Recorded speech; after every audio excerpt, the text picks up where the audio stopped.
I'm listening to my frat brother, so I'm gonna try to keep it short. Y'all notice he didn't say that till I got up here, but it's cool.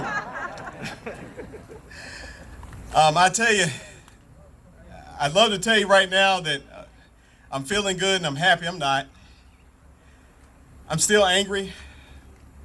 I'm still mad with myself that I'm angry.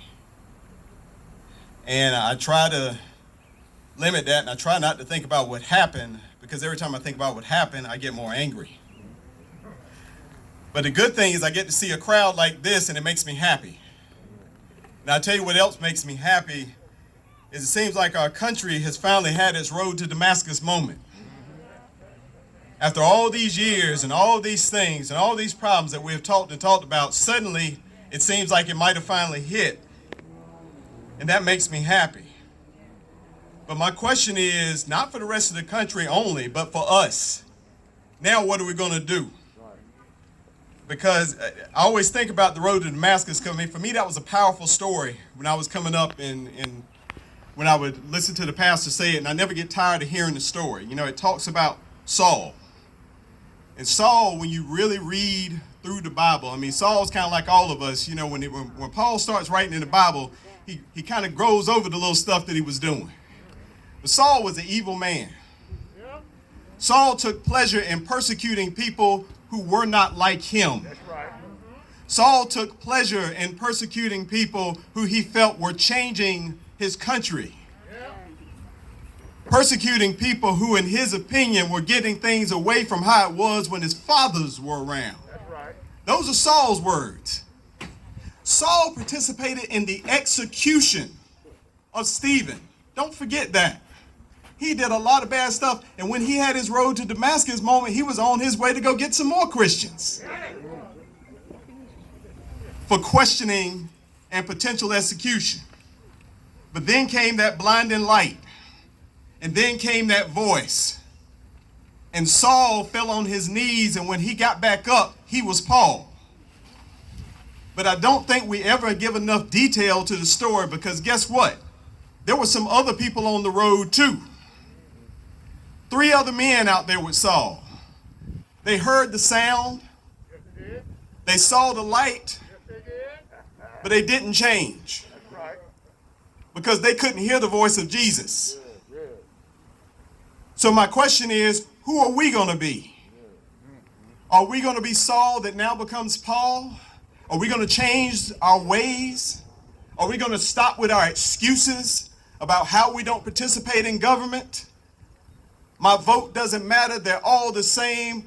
Ain't nobody going to make a difference. Or have we decided now that we're going to be Paul, and we're going to take this energy, and we're going to take this time, and we're going to put this into changing our government? Because let me be clear about one thing. Mr. Floyd wasn't murdered just last week. Mr. Floyd got murdered years ago. He got murdered when we let this country change right under us. He got murdered when we let George Wallace win. And for those of you who don't know George Wallace, go read your history books. Because it means something when George Wallace wins. It changes the way your government sounds. It changes the way your government approaches you. It changes the way your government views you. And when we let George Wallace win some years ago, what we did is we took people who at one point in time in our communities were considered outcasts, people who behaved aberrantly, and suddenly we told them they were okay. That it was okay to hate people that don't look like you. That it's okay to demean people who don't belong to your religion. That it's okay to treat people different because of something you perceive that doesn't put them in your club. And we gave them safe harbor because we elected them to office. So if you want to see some change, then you've got to take the energy that we've got right now and make a change. Tell your leaders what's important to you. Because when I hear people talk about George Floyd, we talk about the man that murdered him. We talk about the three men that stood around, but all of us stood around. Every time something happened, we stood around. We sat and watched, and we took solace in the fact that it wasn't us that did it. The same thing those three officers saying, well, I'm not the one that killed him, but you watched and let it happen. So the question is, when people start coming around, because they're going to be coming around, and if I may be frank with you, you're going to hear some people right now tell you how much they love you, how much they've been thinking about you, how much they worry about you. Well, if you love me, show me. For those of you out here that are married, I don't know about you, but my wife don't want to just hear me tell me I love her. She'd like to see me show her sometimes. So telling people and then going back to your bad ways does nothing. But if you decide that you are going to be Paul, that you aren't going to be the three men that got left out the books, whose names don't even come up in the Bible, who we don't even remember. If you're going to be Paul, then this has got to turn to action. Because the murderers of George Floyd came up in a culture. That culture was in their police department, but that culture reflected their community. And that culture was pushed along by their chief. Their chief was hired by their city council. You know who hires your city council? You. So if you tell people that racism is okay, then they're going to be racist. If you tell people that demeaning people is okay, they're going to demean. If you tell them hatred is okay, if you continue to buy into the politics of division, then this is what's going to happen. So all I ask you to do is one simple thing. If somebody comes to you talking to you about how much they love you and all they want to do is divide you from everybody else, they don't love you. If somebody comes to you and tells you all lives matter, you tell them what Jesus said about the 99 sheep.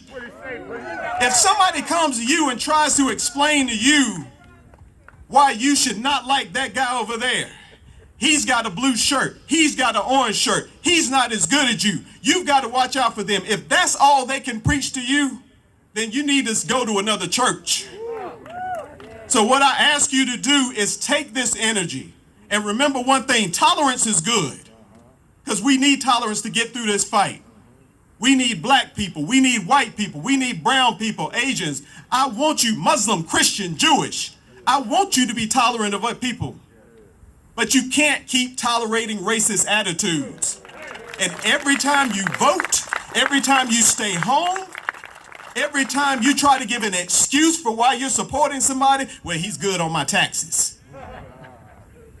How much does your money matter if everybody in your community that you buy stuff from is gone?